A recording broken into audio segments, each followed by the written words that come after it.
I've gotten busted lips, an almost broken nose, a lot of jammed fingers, bruises everywhere, and I may or may not have gotten a concussion. Now you may think I'm about to talk about physical abuse or dangerous sport like, I don't know, hockey, but I'm actually going to be talking about color guard today. According to my audience analysis paper, a lot of you confuse color guard with ROTC. And yes, ROTC does have a type of color guard, but the color guard I'm going to be talking about, which will be playing behind me, is much more artsy-fartsy than that. So, this right here is actually our fall show from this year, and it was called It Takes Two to Tango. It Takes Two to Tango. And as you can see from the red, all the dancers are blending into the band instruments. That's what the color guard is. A regular marching show is typically started through dance. A lot of dancing, a lot of just interacting with the band members. You will see eventually here close by the skirts integration, which just adds a lot of color to it. Behind over here are what we call props, these wall-looking like things, which I will explain later on in the show. There's also right here in the corner the two soloists that start off the show, placing the emphasis on the tango as they dance a tango. This right here is actually the senior night performance, so it was one of our last shows.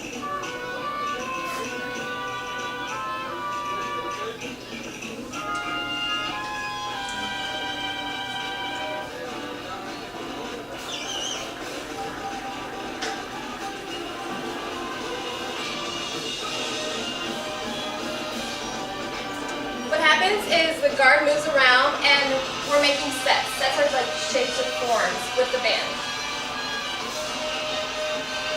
And it's all just for the purpose of being visually pleasant.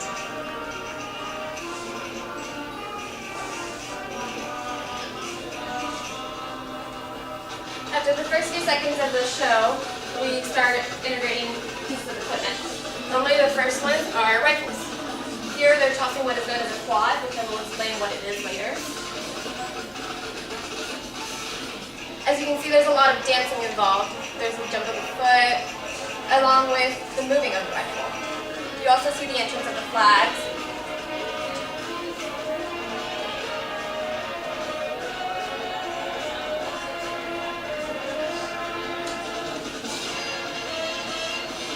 Now, I don't know if you can see, but in the very back, there's kind of like a few flags moving up and down. Those are normally the beginner flags. Beginner flags, freshmen are normally put in the back because they're not as experienced. The front people that you're seeing right now are the veterinarians, or the old people, the ones that have been in it for more than 1 year. And then we always have our ending toss.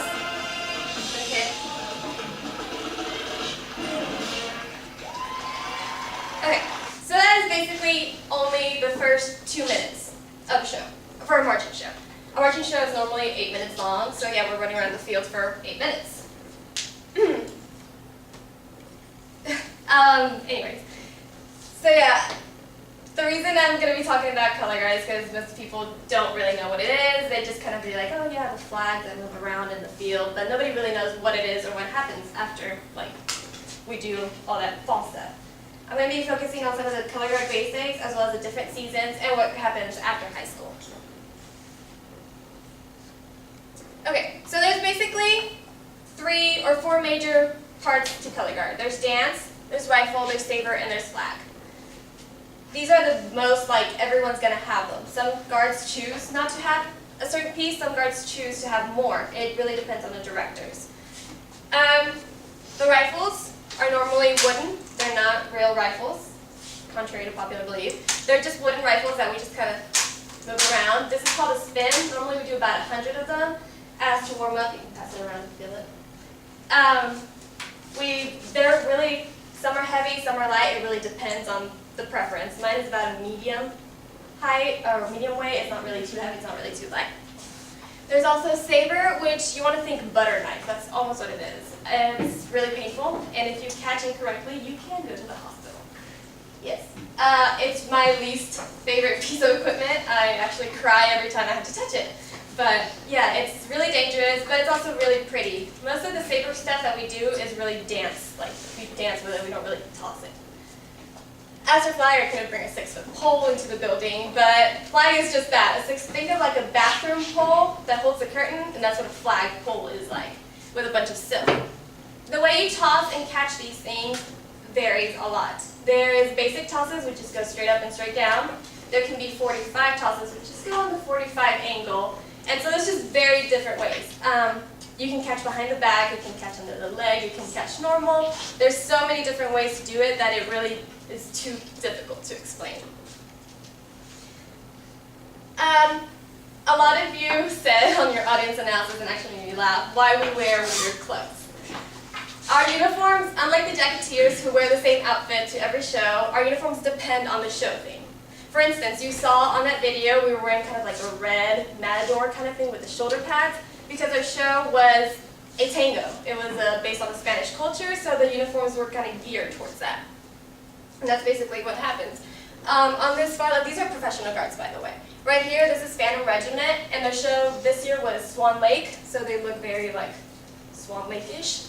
Back here, this is Santa Clara Vanguard, who their show last year was Les Miserables, and so theirs is very like French attire-ish. Props and color scheme are also part of the design, which we never, the Alvin High School Marching Band doesn't ever have really impressive props because we can't really afford it. But some of the more wealthy schools, like the Woodlands, have really cool props. I can't remember, it was Pearland, who had a show about bells, and they actually had a huge bell about the size of a building in the middle of the field. And the purpose of these props is to give you design points, and those design points add up with your effect points, with your general just how are you doing points, music points, and they give you a score which helps in competitions. Okay, there's basically two main seasons of color guard. My personal favorite season is fall season. I live for fall season. We begin normally around April. When we start auditions, we have a week in June, a week in July, and then we begin summer camp, or summer band. And yes, band camp is real, and yes, weird stuff does happen at band camp. Band camp is normally 8 to 8, yes, 8 in the morning to 8 at night, for 3 weeks in August, every day, Monday through Friday. It's really hard. We get really dark, but we also get really skinny, and like we're working really hard that whole time. It sounds really awful. I mean, who wants to spend the last month of summer here outside tossing stuff and playing instruments? But it's actually really fun. We grow really close, we get inside jokes, we have games, and at the end of summer band we have what we call the lock-in, which we just stay up here all night in the gym and we play games, we swim. It's really fun.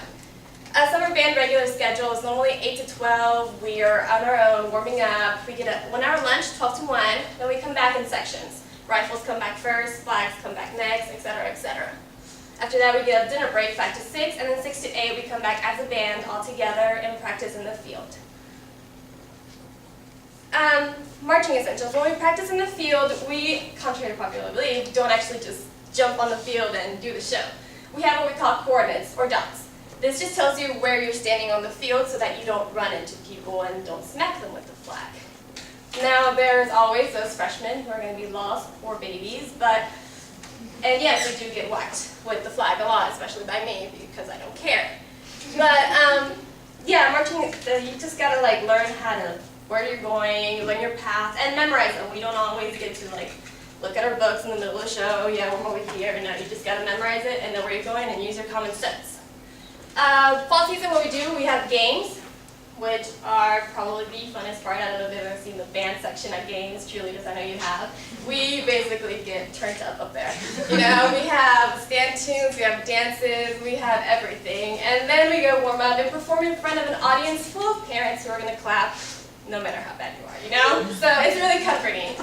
What sucks most about football games is that they normally end at around like 11, so we don't go home till 12. Only to be up at 5 in the morning the next day for a competition, which blows. But competitions are actually super fun as well. You might think this is weird, then it is, but we actually enjoy watching other bands, you know? It sounds lame, talk about no life, but we love watching other bands and other guards because we get to critique them and be like, oh gosh, we're better than them, or crap, they're really good, oh my gosh. You know, and it's just really fun experience to see what other people do and compare to what you do. Competitions are normally all day long. We go from like 8 till like 2 in the morning the next day sometimes, and then we have to come back and do homework. And yeah, it's a struggle, but it's really, really fun. At the end of fall season, it's normally around November, we have what is called BOA, Bands of America, which is kind of like the main competition. And it is one of the greatest experiences that I've ever had. We actually get to perform at the Alamo Dome. And I don't know if you've ever been to the Alamo Dome, but it's really huge and it's really nice. And these pictures right here are all taken from the Alamo Dome. And we never place finals because, once again, we are not very wealthy. Most of the guards and bands that place at finals are the really wealthy ones. Claudia Taylor Johnson, the Woodlands, and they have impressive shows, so we always stay to watch them.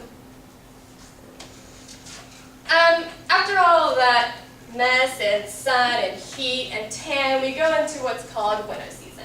This is where everyone's kind of like, what, this exists? What's going on? Because nobody ever knows what happens to the color guard after the tango.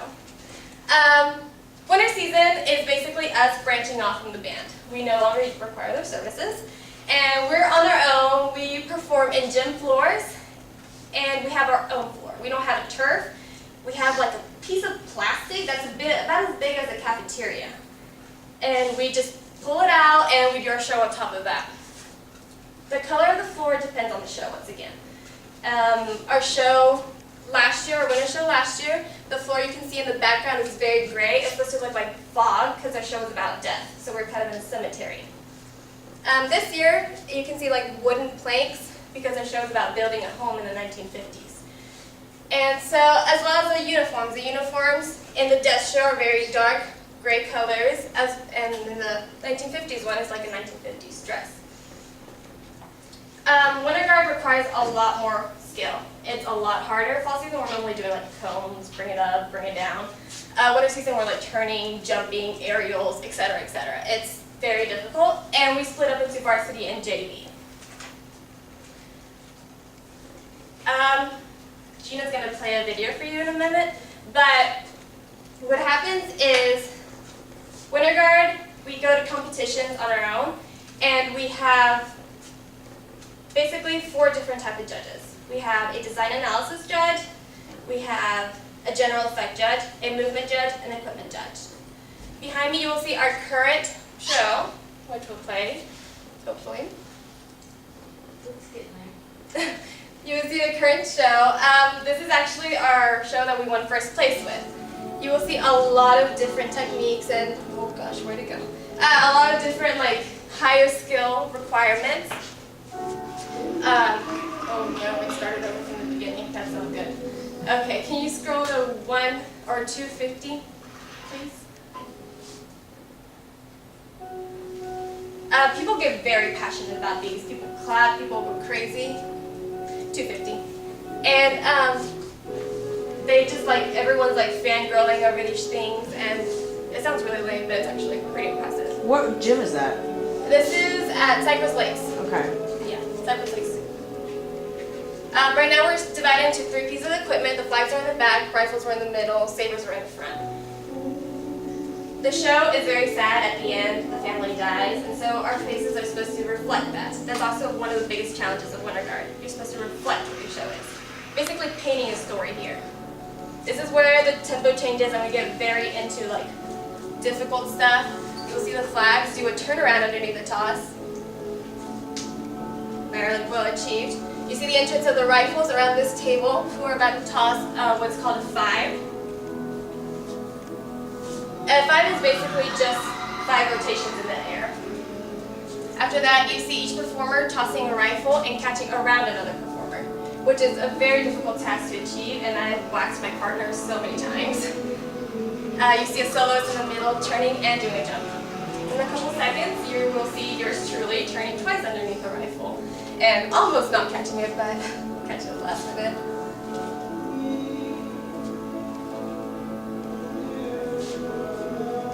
One of the most very difficult activities, Gina can stop it.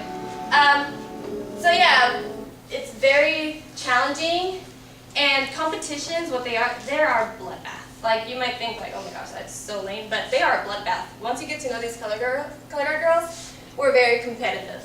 And we're all going for that first place, we're all trying to kick each other out. And I mentioned something about judges. Basically, you have a design analysis judge who judges, like, what does your show look like? Is it pretty? Is it nice? Do the colors match? Do they want to make me watch it?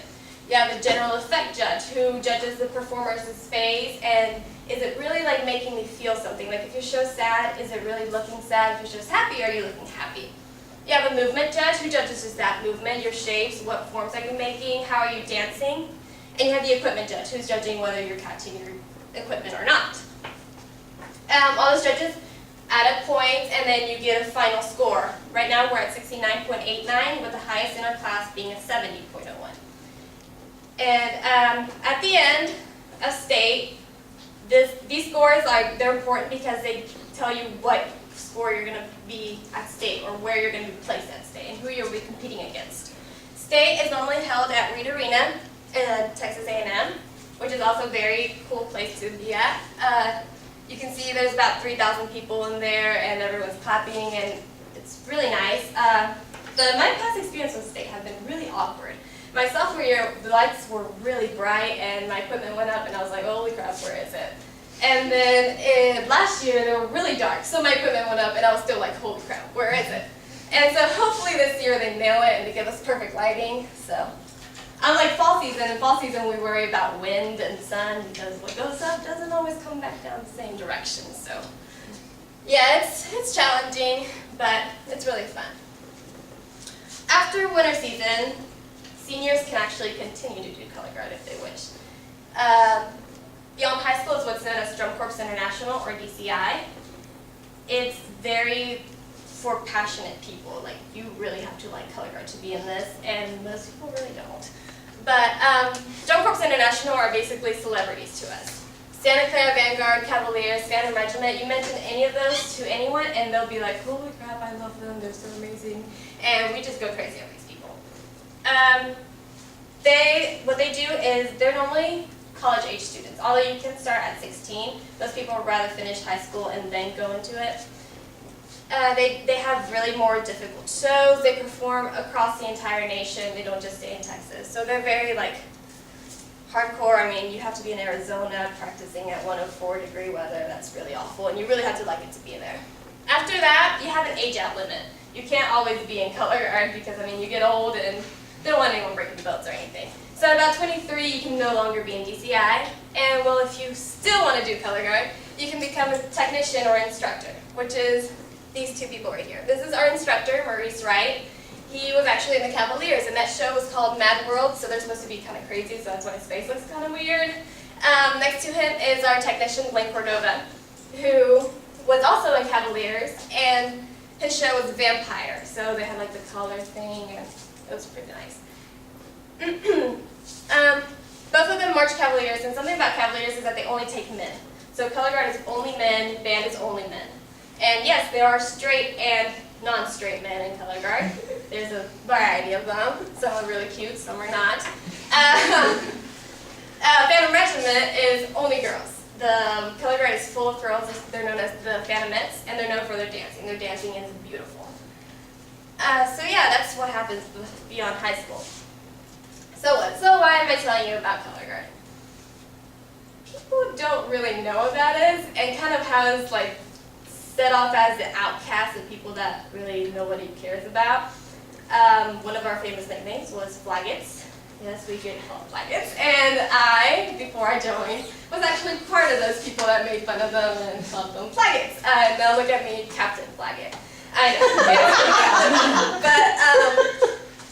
But it's actually something that once you understand, you learn to really like, oh, okay, that's cool. So now that I've explained it to you, maybe like next football game, don't go off on halftime and get nachos and Dr. Pepper and get fat. And just kind of watch the marching show, maybe kind of like, it'll make more sense as to why they're wearing that clothes, and why there's a random table in the middle of the field, and why they're dancing, or you understand the difficulties and the awkward things that people don't really understand. Yes. Thank you. All right.